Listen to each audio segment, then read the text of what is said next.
Hi guys, today I'm going to read one of my favourite stories from when I was a kid. This book is called A Tale of Two Princes. This is a very good story and I really love it. There's two princes in this story, an underground prince and a prince of light. I really like it because I think it teaches us a really great message about Jesus. Let's get into it. Yo ho, come join us for our balloon ride. Up and up we fly, slowly gliding in the sky until we discover an island. What a beautiful place, you say. And you're right, bright coloured houses and fields, ribbony roads and rivers, green gold meadows and trees and a lighthouse on the shore. How many cows can we see? How many sheep? How many boats? And how many bridges? How many swans? And how many chickens? And how many people? Aha! We can't see any people. No farmers, no fishermen, no children, no mothers, no people at all. So you ask, where are they? Oh ho, to answer that, my friend, I must tell you a story. This lovely island belongs to a king who is great and good. Long ago, the king himself brought many people here. He helped them make the island beautiful. He gave them good laws so they knew what to do and how to behave and how to always be happy. Then the king left the island and travelled to his home across the sea. The people respected the king so much that they built a statue of him. It stood straight and tall at the harbour side, and once a year, the people loaded a ship with good things, grain and meat from their farms, fruit from their fruit trees, and fish from their fishing nets. They sent these riches across the sea as a gift of honour to their king. They also chose a certain man as their governor. His job was to help people remember the king and his good laws. One day the governor was walking in the forest. He heard a deep voice that seemed to be coming from the ground. "Governor," the voice called. The governor turned to look, but he saw no one at all. "Governor," the voice called again, "I want to talk to you. I am the prince of this island." The governor was amazed. "The prince?" he asked. "Yes," answered the voice, "and I have a suggestion for you." "What kind of suggestion?" said the governor. "Just this," replied the voice. "Why don't you stop honouring the king? After all, he's so far away. Knock down his statue, forget about his law, and don't send him that shipload of riches every year. Keep those good things. Source them up for yourselves. After all, you need them someday when hard times come." The governor could hardly believe what he was hearing. He said to the voice, "How could we be so ungrateful and hateful to our king?" The voice didn't answer, so the governor walked away, and many new thoughts went through his head. When the next ship for the king was being loaded with riches, the governor went down to watch. He went early in the morning when sunrise made the harbour shine like gold.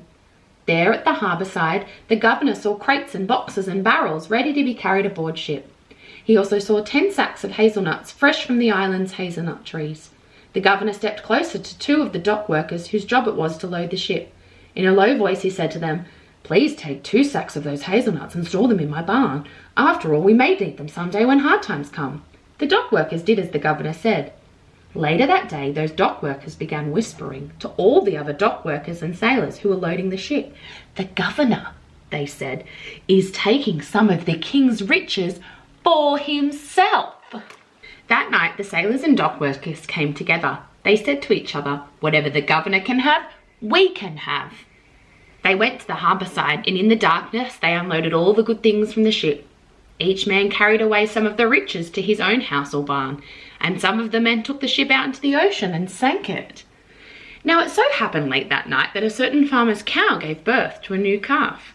The farmer got up to check on the cow and her baby, and what else did he see? He saw sailors and dock workers taking away the king's riches. Early the next morning, the farmer told another farmer what he had seen. That farmer told another farmer, and that farmer told another. All the farmers said to one another, "Whatever the sailors and dock workers can have, we can have."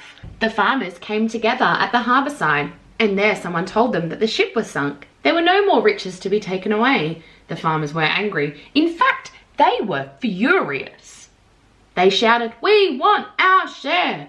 Someone told the fishermen what had happened. That made the fishermen furious. They came together and said, "Whatever the farmers can do, we can do too." Then the farmers and fishermen began storming their way into the houses of the sailors and the dock workers. They took away whatever they wanted. Now everyone was furious. In all the angry confusion, the king's statue was tipped over and fell with a splash into the harbour. So in only a night and a day, the people of the island had forgotten how to behave and how to be happy. Now they were always being hateful. They were always scolding or complaining. Everyone was angry and everyone was afraid. And no one talked about the king anymore, and no one remembered his good laws. One day a woman with 2 children walked up to the governor. "Look at these children," she told him. "Now they will have to grow up in a place where everyone is angry and afraid and hateful and unhappy, and it's all your fault." The governor didn't agree that this was all his fault. "But I must do something about it," he decided. He ran to the forest. He found the place where he once heard the voice that seemed to come from the ground. "Yo-ho, prince!" the governor called out. "Say something." "What do you want?" answered the voice. At once the governor told him everything that had happened, and he added, "It's all your fault. Your suggestion was terrible." "You can do whatever you want with my suggestions," said the voice, "but I know something important that you'd better keep in mind." "And what's that?" said the governor. "Just this," replied the voice. "The king has heard nothing from this island for a long time. Surely he's angry now, for he knows that you've forgotten him. Very soon he'll come and punish you all severely." The governor was alarmed. "Oh no," he stammered. "We're lost." "Oh, not just yet," said the voice. "I know you might be able to save yourself. I know how you might be able to save yourselves." "How?" said the governor. He trembled and listened carefully.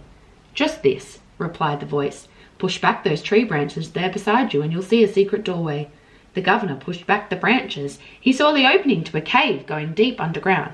"I am down here," the voice said, "in a huge cave with plenty of room to keep you all safe. So run quickly and warn the people about the danger. Tell them about this hiding place and bring everyone back here with you. Hurry, the king is coming soon." So the governor hurried away and many new thoughts went through his head. He returned quickly with all the people who lived on the island, sailors and dock workers, farmers and fishermen, mothers and children. One after another they followed the governor, stepping down into the darkness. The voice of the underground prince was leading them. "This way," he said. "Follow me." Down, deeper and deeper they went. After many long moments, the governor said, "How much longer?" "Patience, patience," the prince's voice answered slowly. Down they went, deeper into darkness. After many more long moments, the governor said, "It's too dark down here. I'll strike a match." "No!" the prince's voice shouted. "Don't do that. It would blind me, and then I wouldn't lead you any more. Besides, it's too damp down here for a match to burn." He was right. It was damp in the deep underground. And it was cold, and it was dark. After many long moments, some of the children began to cry. Some of the parents began to groan and complain, so the governor spoke up. "Prince, this is far enough. We don't go a single step more." The prince's voice said nothing in reply. Suddenly the governor was afraid. "Yo-ho, prince, listen to me. Where are you?" But again, there was no answer. The people didn't know it yet, but the prince had gone back to the cave's doorway and sealed it shut. Now there was no way out. And that, of course, was the day our balloon glided over the island, when we couldn't see any people down there. They were all trapped deep inside the cave. So you ask, but please, what happened next? Oh, to answer that, my friend, I must finish telling you the story. Some people in the cave tried to find a way out, but no escape could be found. So some of the children cried, some of the women screamed, and some of the men growled and howled, but of course none of that helped. "Hush, everyone," the governor ordered. "Calm down." They were all quiet for a moment. Then from somewhere in the darkness, they heard a laugh. It sounded like the voice of the underground prince. "Where are you?" the governor demanded. "You can't see me," the voice said, "but I can see you." The governor raised his fists. "You cheated us," he said. "You lied to us. Who are you anyway?" "I will tell you only this," said the voice. "Long ago I lived across the sea in the king's home, which is bright and full of light. One day I told him that I wanted to be king instead of him. I attacked him and fought him fiercely, but he defeated me. He threw me out of his home, so across the sea I came to make myself prince of this island. Now I hate the light and I love darkness. Maybe you will learn to love it too, for I will never let you out of here." He laughed again, then all was silent. Has he gone away? The people wondered. Or is he still staring at us from the cold darkness? Sad and afraid, the people crowded together to comfort one another, to keep each other warm. A long time passed, and no one ever knew if it was day or night, for here in the cave there was only darkness. The people were tired and tried to sleep, but now and then a child would cry. Now and then a woman would scream from a terrible dream, and now and then a man would growl or howl. Of course, None of that helped. And there in the cold, damp darkness, the people began to feel sorry for the wrong things they had done. Then came the moment when someone whispered, "I see a light." "Where?" "There, look." Yes, it was true. Far away was a glowing light. Everyone stared as the brightness came closer. Suddenly it stopped. Everyone heard the sound of fighting, groans and shouts, and the clash of clang of weapons. The light jerked this way and that. Finally the battle sounds ended. Slowly the light came forward again, closer and closer. Soon the people could see the shadow of a man carrying a torch. He was staggering and limping, as if he'd been hurt. The man came and stood in front of everyone in the bright circle made by his torchlight. Those in front could see that his heel was bleeding. "Don't be afraid," the man said to everyone. "I've come to take you out of this place. I am the king's son." "The king's son?" The people were astonished and fearful at first. "Don't be afraid," the king's son said again. "My father forgives all of you for all the wrong things you did. I found you now and you are safe, and you can follow me home." But the prince," said the governor, "the underground prince." "He is defeated," said the king's son in a quiet, sure voice. "He attacked me, but I overcame him, and he can never keep you in the darkness again. So come, follow me." Holding each other's hands, the people followed the king's son on the long trip up and out of the cave, and into the warmth and brightness above. That evening, the king's son went aboard the ship to return to his father's home across the sea. "But someday I'll come back," he promised the people. With waves and cheers and tears, the people watched his ship sail away. As it went out to sea, the ship looked smaller and smaller and smaller. Finally, it disappeared from their sight. And still today, this is what happens on the beautiful island. Sailors and dock workers and farmers and fishermen and mothers and children go often to an open window or upon a high hill or to the lighthouse on the shore, where they gaze out across the sea and remember the king's son and wait for his return. I love this story because I think it reminds us of Jesus. Jesus is the king's son. And he came. He came to tell us to not be afraid. That God, his Father, forgives all of us for the wrong things we have done. He has found us. And we are safe and we can follow him home.